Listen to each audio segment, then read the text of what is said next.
A little while ago, when Elon Musk took over Twitter and began making sweeping layoffs, he was condemned as a heartless profiteer, a man who took over a company and gutted it out of spite or just for fun. But recent events would suggest that Musk was only ripping the Band-Aid off. He was doing what needed to be done, but doing it in a much quicker fashion. A few months after those layoffs, the rest of big tech is now involved in its own purge of its workforce. The Daily Wire reported this week, quote, Spotify revealed plans to cut headcounts by 6% due to macroeconomic turmoil following similar moves from other prominent technology firms. Spotify CEO Daniel Ek informed staff members in a Monday note that the music and audio platform will reduce headcount to streamline operations. The announcement implies that 600 of the company's 9,800 employees will lose their positions. Spotify is one of the several technology companies to announce layoffs in recent weeks as a response to overzealous hiring in the sector and broader economic woes.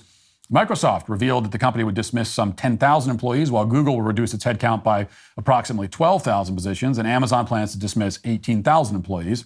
More than 46,000 workers have been discharged from prominent American technology companies in the first month of 2023, according to a report from Crunchbase, even after firms in the sector dismissed 107,000 positions last year. So perhaps, as it turns out, the most successful businessman in the world made those layoffs because it was the right business decision. Maybe he didn't become the richest human in history by doing things haphazardly or without good reason. There's an interesting thought. And what's even more interesting is that big tech employees themselves, while still complaining about layoffs, have in the past inadvertently revealed why the layoffs were necessary. Case in point, Nicole Tsai, who's a partner services program manager at Google, or I should say, a former partner services program manager at Google. Tsai, like several infamous examples from the Twitter ranks, enjoyed posting these insufferable day-in-the-life videos to TikTok, where she documented her exploits throughout the day, which mostly consisted of bragging about all the perks that she enjoyed as a big tech minion. I still remain personally perplexed as to why or how these day-in-the-life videos become so popular. I can understand watching such a video about somebody who lives an interesting life and does interesting things, like maybe a day in the life of a scuba diver who explores shipwrecks, or of a scientist on a remote research station in Antarctica, or even one of those guys who repairs power lines 150 feet up. Like, I'd watch that. A day in the life of that guy, I want to see.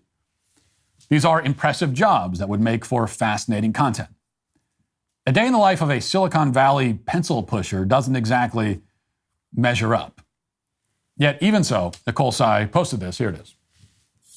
A day in my life working from the Google LA office. I always grab some candy from the reception before heading in. This used to be an old aircraft hangar, so the decorations hanging from the ceiling kind of looks like an aircraft flying in. Before it was a Google office, this aircraft hangar belonged to Howard Hughes, so there's tons of memorabilia. Next, I'm gonna pass by these art installations. They're a really good photo op, or you can sit in there and get some work done. I'm gonna head to the coffee shop to grab some coffee and a fruit cup since I missed breakfast, and then I'm heading over to this butterfly-themed room to take my first meeting. Then I'm gonna head over to the confetti room to take my next meeting. It's so sparkly and beautiful in here. I love that a lot of our rooms are themed. Then I'm gonna grab my two favorite drinks, which is this green tea and coconut water. Next, I'm gonna go upstairs and grab some lunch. They always have pizza and a variety of different vegetables and meat. The food is always really good, and of course, everything you see in the office is free. On my way out of the cafe, I ran into a doogler, which is a dog googler, and ran into some ghosts. When they were renovating the office, there were a lot of spooky stories from the crew, so there's a whole area in the office where you can listen to them. Then I got more work done and headed over to the massage chairs to wrap up my day. Let me know what you want to see next. Well, it's important to get that massage in after a grueling day of eating candy, drinking coconut water, taking selfies, perusing art installations, petting the dog googler. Now, in fairness, she did take 2 meetings, okay? So there were 2 meetings, and that was her entire day. She had the 2 meetings, and the rest of that, mostly just hobnobbing around, taking it easy, attending a meeting or two. The one thing missing from her day, or from her day, is work, or anything that we might call work. She didn't do anything, or create anything, or make any important decisions from the looks of it.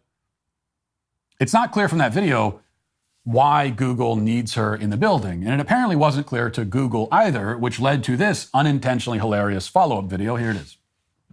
A day in my life getting laid off at Google. So I woke up to this really ominous text from my boss, and I honestly had no idea what it was going to be about. So I called her the minute I woke up and saw this, and she told me to check the news and my email. So I rushed downstairs to find out that I had lost access to basically everything. I couldn't log into my email or even check my calendar. I called my boss back, and we just sobbed over the phone because she was also finding out about my layoff for the first time today too. I started getting calls from a bunch of my coworkers and started finding out who else was let go on my team and some neighboring teams as well. But I think the worst part is that it seems like no one was consulted on this decision and everyone was just finding out about the layoffs at the same time. It just felt like a really bad game of Russian roulette, and there was no consistency around who was let go. It was also not performance-based, so it just felt really random. I opened up LinkedIn, which honestly was not great for my mental health. There were so many people who were in the same boat that were both equally as shocked and blindsided, but it did help me feel a little less alone. Honestly, I spent so much of the day crying that I just felt so tired from being sad and wanted to do something that would just make me feel better. Luckily, I have an annual pass, so I headed over to Disneyland because I wanted to go eat my feelings. So I started off with a cinnamon galaxy churro and then went to the teriyaki turkey leg. This is a special limited edition item for the Lunar New Year celebration at Disney California Adventure. I had some Rice Krispie, a corn dog, did some drawing, and even had another churro. I don't really know what's next for me, but I'll be vlogging my journey and posting more content about it, so feel free to follow along. I have a sick sense of humor, so I really want someone with an even sicker sense of humor to make a parody video of like what would happen if one of these people was on like death row and had to do a day in the life of their execution. I just think that'd be fun. Here's a day in the life when I'm being executed. I woke up, had my last meal. A couple of things. First of all, she says that the layoffs were a really bad game of Russian roulette, which seems to suggest that there's such a thing as a good game of Russian roulette. The whole point of Russian roulette is that someone dies at the end, so it's going to be a very bad day for someone at least. Although maybe not for you, so okay. Second, she just got laid off, lost her source of income, and her first reaction was to run down to, was it Disneyland, to blow her discretionary funds on carnival snacks?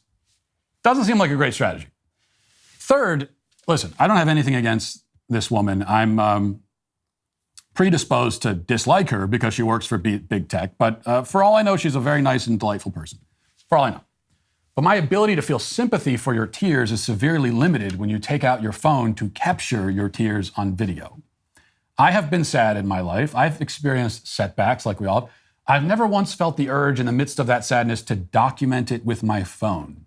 That's actually the last thing I would want. Is I'm very sad about something and then I have a phone in my face. It's the last thing I'd want. The instinct to pull out your phone while you're crying is not one that I can begin to understand.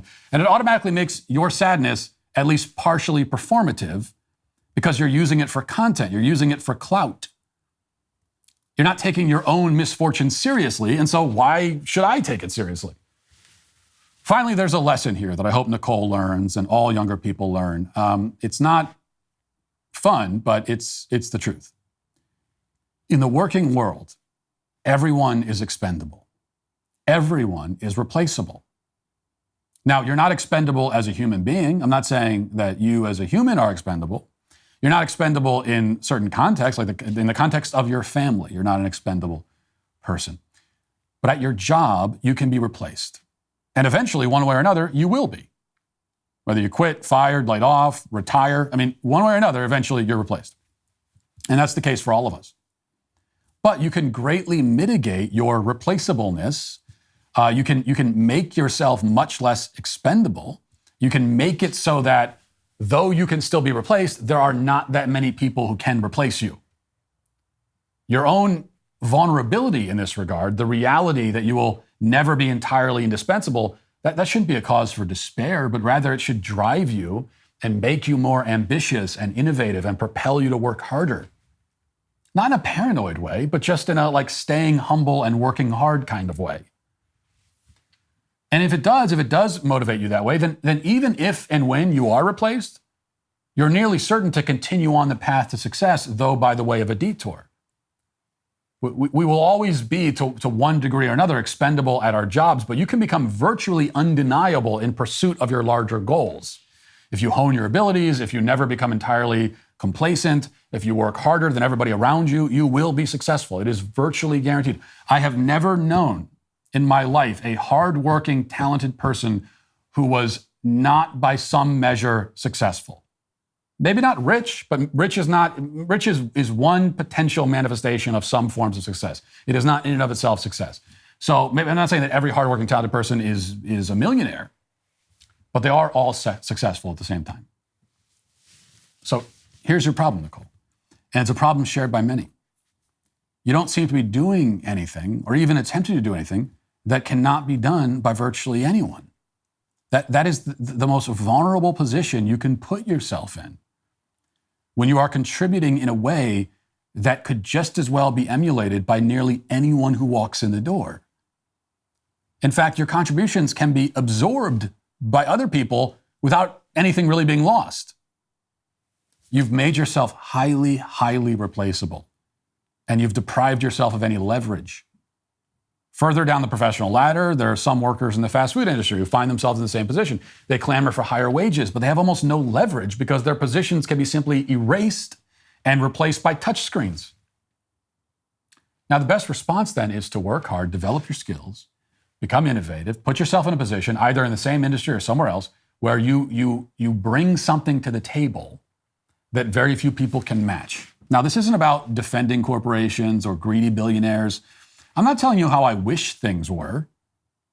This is not my vision of how I want the world to be. I'm telling you how it is. And all we can do is, to start with, confront the fundamental reality for what it is and figure out how to succeed within its confines. Whether you like the confines of reality or not, there they are. You have to figure out how to operate in spite of them. That's the way forward. Though for now, I must say, you are still canceled. And that'll do it for this portion of shows. And move over to the members block. Hope to see you there. If not, talk to you tomorrow. Godspeed.